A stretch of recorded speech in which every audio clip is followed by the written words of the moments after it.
edition of Around Brown County. Today I will be speaking with Christy Lucas, who will be giving us an update on this year's Brown County Fair. So, what is your job with the Brown County Fair Board? My job with the Brown County Fair Board is serving as the Secretary Treasurer. I'm also a Director for Scott Township. So I serve in a couple different capacities. What all do you do?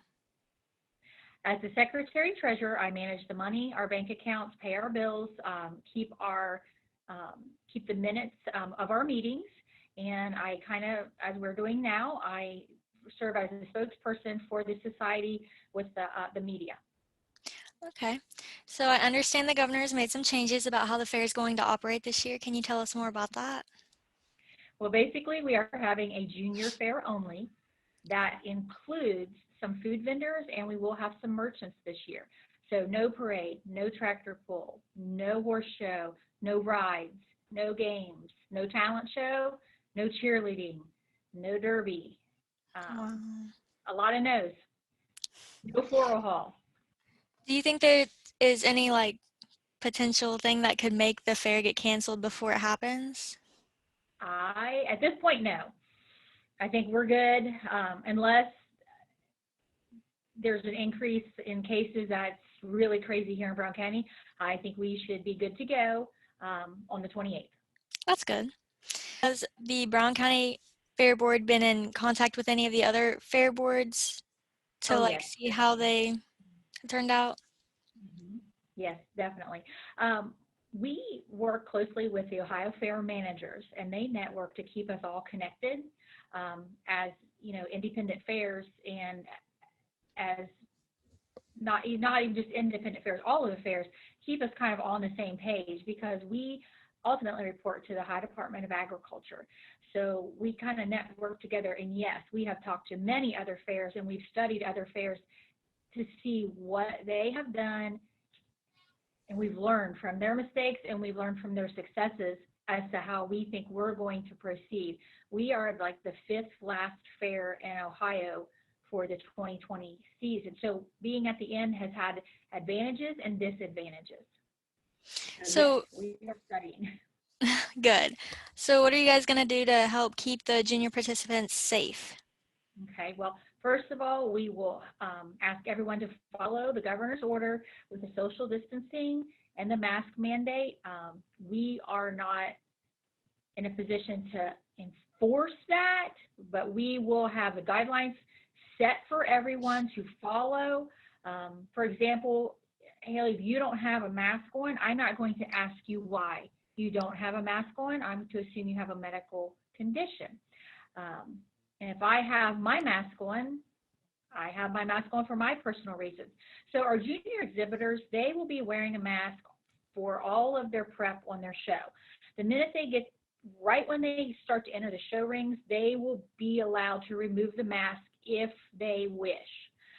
Some exhibitors may wear it the entire time, but there will be an allowance for them to take it off when they're in the actual show ring. The rings are big enough and kids can stay far enough apart that it shouldn't be an issue. Now, our capacity in our show barns, our show rings, will be limited to about half of what we are used to. So if you're a parent or a guardian, grandma, or just somebody coming to watch, you need to probably have a mask with you so we can ensure that everybody can watch the shows and stay safe while doing it. We also have put a lot of new sanitation measures in with our rigorous bathroom cleaning schedule. Our trash pickup, I think we do a really good job with that anyway. The fair shouldn't be as big, so we will have, a schedule, and that's mandated by the health department recommendations and mandates of what we have to do. It's like 10 pages long. So I won't go to all the details, but we're trying to follow the guidelines the best we can. Okay. Do the junior fair participants have to have a senior pass or tickets to participate? A junior fair exhibitor will get a pass through their 4-H club. So, for example, I'm a 4-H advisor. I have to go to the senior fair office and buy the pass for my exhibitor. They're $2. And so, yes, all junior exhibitors, they do have a pass. That grants them access in and out of the gate every day. And the cost to the exhibitor is $2 through their 4-H club. Like, you cannot go to the fair office and buy your own pass. Your 4-H advisor buys that and distributes that through your club. Does that make sense? Yes. Now, I know you said that there would be like a limited amount of people able to watch the junior fair participants as they're like showing. Mhm. Does that include for the rest of the fair as well? Like the food and stuff like that? Is there going to be a limited amount of people allowed in? No, there's no limit on the gate. We have 100 acres, so we can spread out. But in the shows, in the actual show buildings, we may or may not have to enforce, attendance policy there as to how many people can be in the building. And we are going to, some shows won't have as many participants, therefore there won't be as big of a crowd. Some of our bigger shows, we will deal with them as we go through the fair, kind of seeing what we need to do. Some of them are really early in the morning. I don't see that being something we have to take any measures on. An evening show might have a different set of circumstances. So as we go along, we'll deal with it the best we can. There's not going to be a whole lot of activities, as you said before, but is there going to be anything other than like them showing their animals and stuff, and then like the food and stuff? Will there be any other activities? Well, the Farm Bureau is sponsoring a Clover Bud activity day. So that'll be neat because a Clover Bud is any 4-H member that's not old enough to exhibit. So they're basically our kindergarten, our age 5 through 8. So they're sponsoring an activity for them because there's well over 100 Clover Bud enrollees in our 4-H. So yes, there'll be something like that for them. For the public, no. There is nothing for the public other than the ability to enjoy the food booths. And we right now have about 15 different vendors that will be there on the grounds, anywhere from ice cream to a steak sandwich, funnel cake, the Mexican booth, French fries, lemonade, cotton candy. So all of those are different booths. So when I say 15, it's not 15 of the same thing. One of them specializes in a hot dog trailer. So we just have different things, and we will strategically place them around the barn areas so that we can keep people spread out, but you can also, see what we have. And we have some merchants who are attending. So I think the plan will be that we will open the merchant building by the grandstands. And because Senior Fair office is right there behind the grandstands, and we'll have several of our, like the embroidery lady will be there, Engelhut Embroidery. She's bringing her trailer.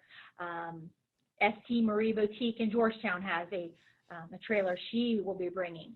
Southern Ohio Bling from Winchester, she has a trailer she will be bringing. There are a couple merchants that will be setting up some Scentsy candles, maybe a paparazzi jewelry lady. I can't remember all of them off the top of my head. There are, I know that one of our local tractor dealerships is working on setting up their booth. I believe the booth, the vendor in Ripley, cannot remember the name of it. Kim Stacy is the owner-operator. She always sets up in her building back by the restrooms across from the Hog Show Arena. She is coming to set up her merchandise. So you can come and eat, you can shop, you can socialize, you can see some animals. It's going to be really different than what we're used to. Yeah, for sure. Real different. What are your expectations? Like, how do you think it's going to turn out? I hope it goes well, and I think it will go well. I believe in the citizens of Brown County to help us do a good job. Everybody loves the fair. Yes. And I feel that the people who are coming have the best interests of everybody in their hearts. And if you're sick, stay home. We still love you. Yeah. So stay home if you don't feel good. If you feel comfortable and safe coming out, we hope you'll come and enjoy seeing people. It's going to be really different for all of us. We have worked hard. We've had to be very strategic. We've had to look at our budget a million times and have to think there's so many more angles that go into a fair other than just setting up a ticket booth at the front gate and letting people come in.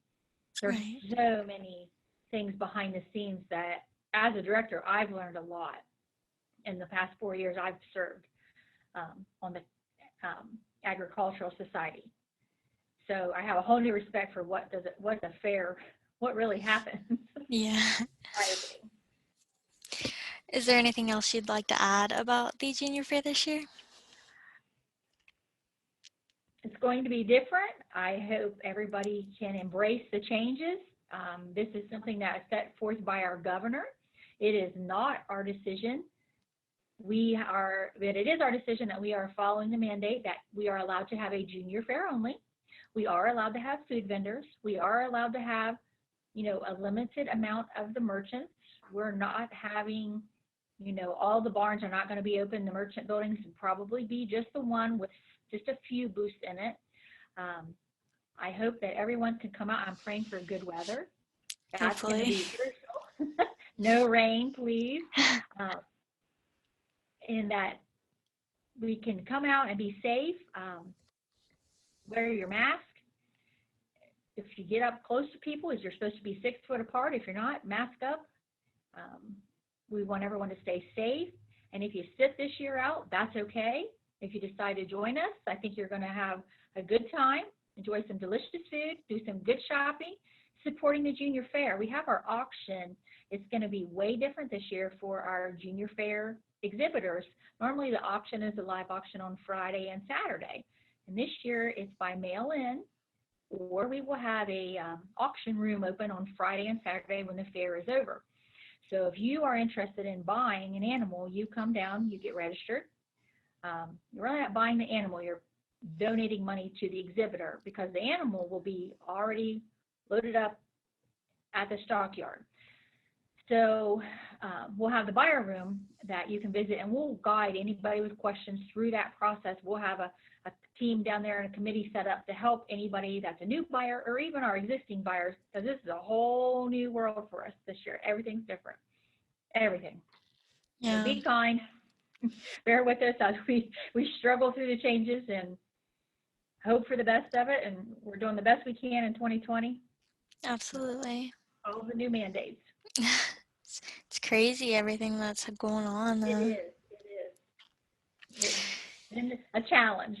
Definitely. All right, well, that's all I have for today. So thank you so much for meeting with me again, and good luck with your junior fair. Hopefully see you next year at the fairgrounds with a real fair. Hopefully. I'm hoping for it for sure. Positive.